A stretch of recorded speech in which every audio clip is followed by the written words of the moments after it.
و جاں روشن ہے، اسی کے نور سے یہ جسم و جاں روشن ہے، جو آفتاب ہمارے درمیان روشن ہے، جو آفتاب ہمارے درمیان روشن ہے۔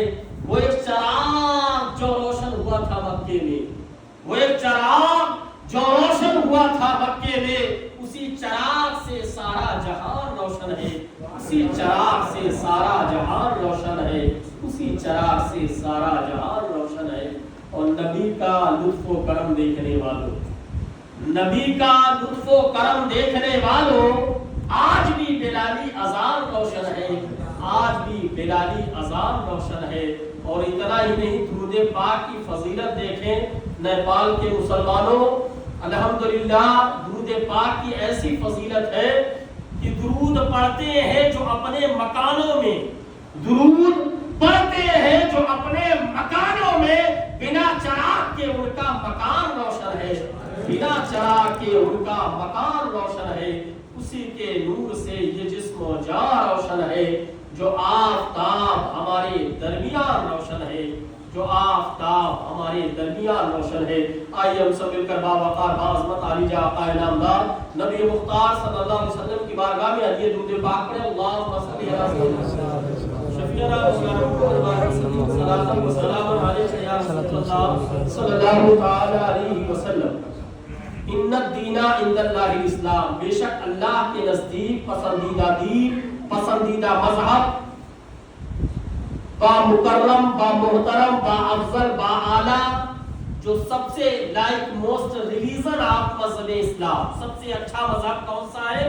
مذہب اسلام۔ یہ رب کا بہت بڑا شکر و احسان ہے کہ اللہ نے خاکدار گیتی پر ہمیں اور آپ کو وجود دیا، ہمارا جنم ہوا، تو ہمیں جو زندگی ملی ہے یہ اہل مسلمان کی زندگی ملی۔ کون سی؟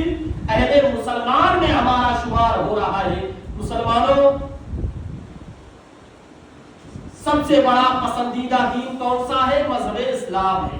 اب اسلام کے آنے سے پہلے پوری زمین فتنہ و فساد کا گہوارہ بن چکی تھی، عریانیت عام تھی، عورتوں کا کوئی مقام نہیں تھا، شرک و جہالت بربریت نقطۂ عروج کو پہنچ چکی تھی، کوئی تصور نہیں تھا، عورت لذت و خواہش تکمیل کا ذریعہ سمجھی جاتی تھی، بے حیائی بے پردگی کا دورہ تھا۔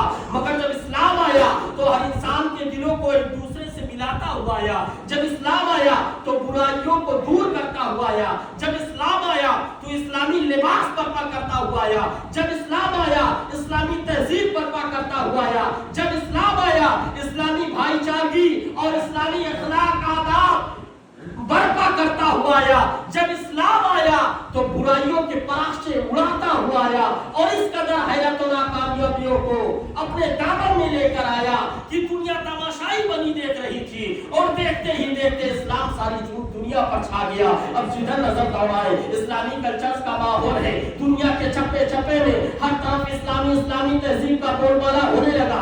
ابلیس لعین کے پیٹ میں درد ہوا، اس نے اپنا قدیم چولا بدل کر ایک ٹیم تیار کی۔ اب اسلام کو مٹانے کے لیے ناپاک لوگوں کو مٹانا ہوگا، اسلام کو مٹانے کے لیے اسلام کے علم بردار اور اسلام کے بڑے اکابرین کو مٹانا ہوگا۔ مسلمانوں ایک کے بعد دیگرے اس کے مزاج بنتے رہ گئے، اور ہر